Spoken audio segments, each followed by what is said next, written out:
Okay, let's go.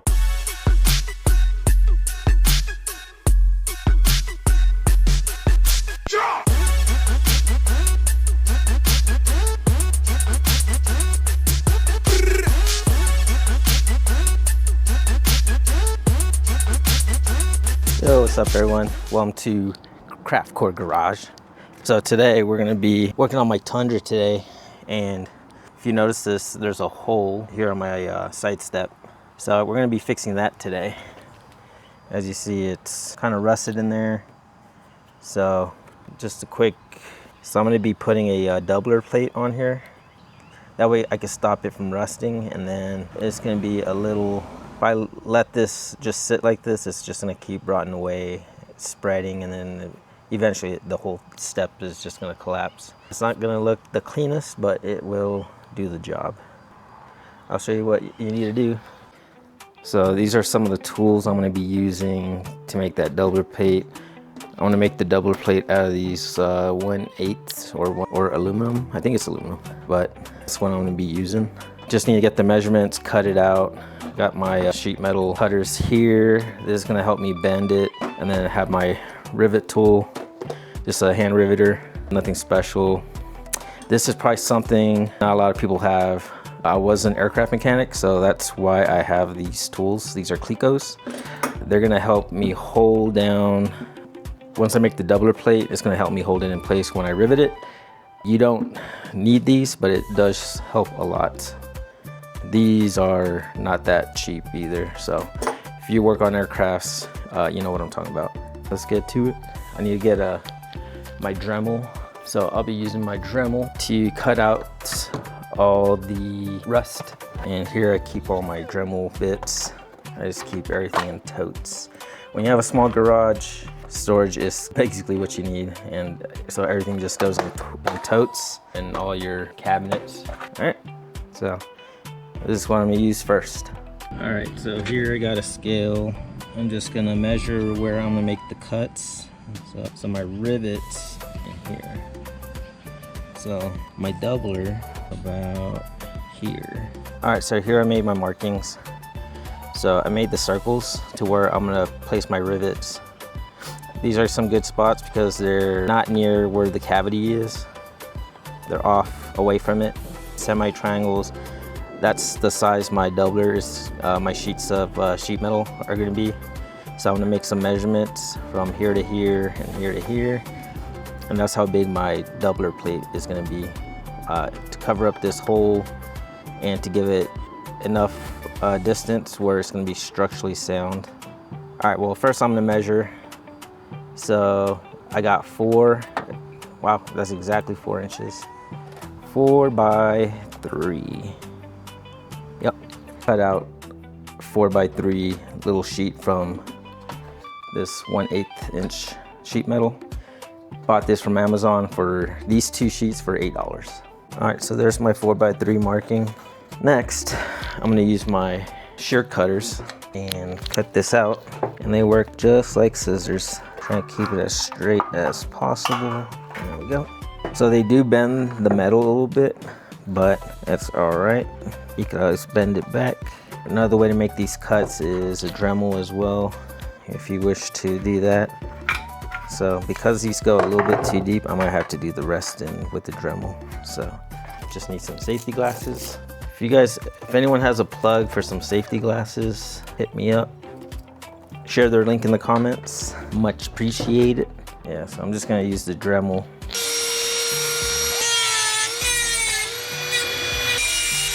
Just use a hammer to flatten it. There we go. Oops, went a little bit too deep, cut into my table. All right, let's use a hammer to flatten it. There we go. All right, so there's my piece. If I measure it again, I got 3, 3, 4, and 4. So good, it's a good cut. The only thing I don't have is a belt sander to smoothen the edges. So that is something I'm gonna look at in the future of getting to add to my shop. So for the meantime, now I'm good to take off this blue protective, but I'm gonna wait a little bit. I think I'm gonna try bending it first. Actually, you know what? Fuck it. So I need to find a way to smooth this down, actually. So I do have a set of files that I can use to file this down. So peel the protective sheet off and then put this aside. That way I don't have to clean twice. Smoothing out the edges. I'm gonna do that with all the edges. And you see, I already like the fact that I got the 1/8 sheet of metal, because I could literally bend this with my hand. So this is gonna fit really nicely. Should have been wearing gloves this whole time, because even though I filed it down, it's still sharp and I already cut myself. Luckily, I'm a mechanic and cuts don't phase me anymore, but I am trying to preserve my hands a little bit more. Alrighty. So, question is, do I want to paint it, but I'll say that for later. Alright, so next is I'm gonna lay this here and then by hand start the bend. So that's a pretty good start. So actually when I put my clecos down, that'll hold in place, or when I start these two rivets, I could lay down this part and it'll be pretty easy. So I'm gonna cut this out, clean it up first before I finish my sheet metal part. All right, so I marked it. This is the top, and I got my measurements, and I'm at 9 mil where I want my rivet holes. So with the calipers, I'm just gonna mark 9 and 9. That's where X marks the spot. And that's where my rivet holes are gonna be. All right. So what I'm gonna do first is drill out the holes. That way I don't end up erasing them with the marker. Just need to figure out what size. Actually, before you go punch holes, figure out which rivet size you're gonna use first. So I have an assortment of rivets. So before I just go punching a random hole, I'm gonna see which rivet is gonna benefit me the most as far as sizes go. This is a 3/16 5/8. This is overkill. See, this is the part that's gonna stick out from the top. So I don't need it that big. That's a little too big. So I think I'm gonna go halfway. So I'm gonna use a 3/16 by either 3/8 or 5/16. I'm gonna go with the smaller one. So actually the 1/2 inch looks a lot better. All right, 1/2 inch it is. The sizes are, they tell me right here on this chart. When it says 5/32 and 1/2 inch is the rivet size, 5/32 is the size of the bit, I guess you say, or the head. So since the rivet goes in this way, I can see which size I'm gonna need. The one with the closest tolerance, see, that one's too small. So this one fits the best out of all of them. This one's still a little too loose. So I'm gonna take this, put this head on. So really easy, just unscrews, take that off. I'm gonna put on the smaller one. Look at that, DeWalt for the win. All right, I'm gonna put it up top. It doesn't need to be super tight and just snug. This one's just the storage, so. So as you can see now, I got the right rivet I'm gonna use. So I'm gonna get 4 of them. That way I don't have to come back. All right, there's my 4. Now that I have the rivet size, this is a 1/2 inch rivet. So that's 1.5. And here I have a 9/64 bit. And this is just a little, it's 1 1/4. I'll say. So this one's actually a little too small.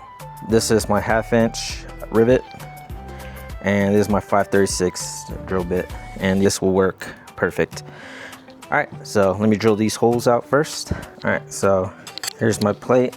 So when you're working with sheet metal, these little, I forget what these things are called, but the little drill punch, I guess you say. Give it 2 clicks, and then this will line up your drill bit and it'll keep it from spinning out of place.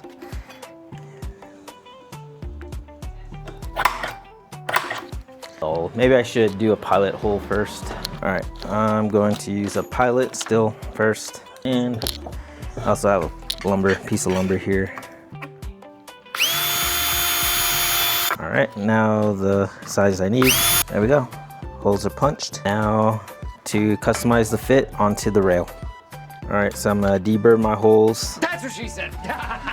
Make them nice and smooth. Again, you don't need to do this. This is just a habit from my old job. Nice how this works though, right? Alright, so now, as you see, when I get my rivets, fits nice, snug, perfect fitment. And as far as clecos go, this is the purpose of them is to hold your piece of sheet metal flush when you do the install, and just like that.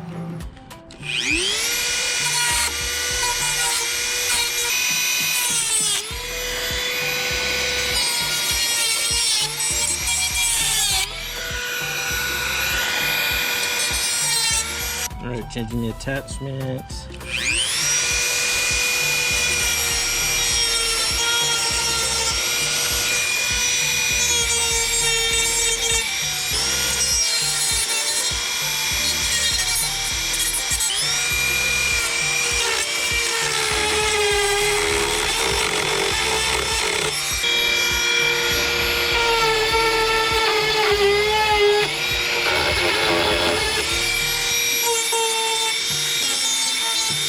Alright, that looks nice and clean. Alright, so again, I'm going to start with pilot hole. Dang it, I don't know which one. How about before I go too much further, I'm going to spray this with WD-40. WD-40 will help protect it. I need a rag. Alright, now before I go and just slap it on there, I'm going to give it a nice water-proof seal with some of this RTV. Silicone based, oil and water resistant. There we go. Alright, so this is where my doubler is going to line up. So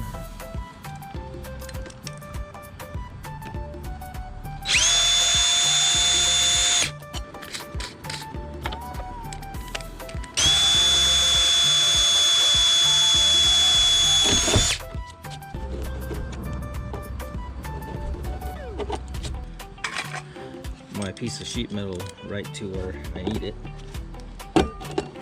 See, now I get these other folds come in handy.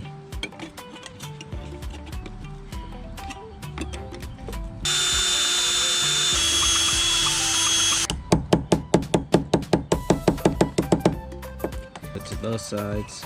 There we go. Now I have a nice contour bend. Size don't matter because it's going to flex however this flexes. So put this seal around it, so we'll make it watertight. Doesn't have to be too thick, but we want the water to stop from getting in there. All right, so now that that's nice and tight, I'm going to install my clecos once again. And like I said before, you don't need clecos. You can just go ahead and start riveting. This will make it a little bit cleaner. So now that I have my clecos, I like the fitment. Oh, nice and tight. Alright, so now I could remove cleco one by one and install my rivets. So here's the rivet. All you do is install this here, and I'm gonna squeeze it until it pops off. And look how flush that is. Holy shit. And my rivet should have just fell through. Put another one in. There we go. So good. Alright, remove the next cleco. So this one's a little bit off for some reason.